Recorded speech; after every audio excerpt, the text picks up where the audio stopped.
முதல்ல ரூ. 1 காயின் போடணும் எப்பவுமே. காணிக்க முடிச்சேன்னா, முதல்ல ரூ. 1 போட்டுடணும். நீங்க அது குலதெய்வத்துக்கான காணிக்க. இப்ப நீங்க அங்க போடுற காணிக்க இந்த உண்டி நிரம்பிடுச்சு அப்படின்னா, உங்களுக்கு என்னைக்கு சௌகரியப்படும்னா, அன்னைக்கு போயிட்டு குலதெய்வ கோயில்ல போயிட்டு அன்னதானமும், மத்த விஷயம் செஞ்சிடணும். அங்க அசைவ முறைவா இருந்தா, அசைவத்துக்கு அந்த பணத்த செலவு பண்ணலாம். சைவமா இருந்தா சைவத்துக்கு செலவு பண்ணலாம். ஆனா, முழுக்க முழுக்க அந்த பணம்ன்றது, அந்த குலதெய்வத்துக்கான காணிக்கை அங்கேயே முழுசும் செலவு பண்ணிட்டு வந்துடணும். அதில மிச்சம் மீதின்னு இருக்கக்கூடாது. அது 2 உண்டியா இருந்தாலும் சரி, 3 உண்டியா இருந்தாலும் சரி, முழுக்க முழுக்க அங்க தான் செலவு பண்ணணும். ஆனா, நீங்க இப்ப நோட்ட விட காயின் போடுறது தான் பெஸ்ட். நம்ம பழங்கால முறைன்றது காயின் தான். ஒவ்வொரு ரூவா காயினா போட்டு வரலாம்.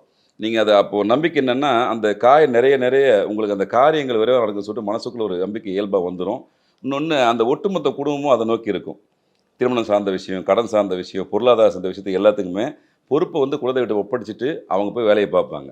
அப்போ பொறுப்புகள குலதெய்வம் எடுத்துட்டு முன்னாடி, உங்களுக்கு இஷ்ட தெய்வத்துக்கான வழிய வந்து காமிச்சு விட்டுரும்.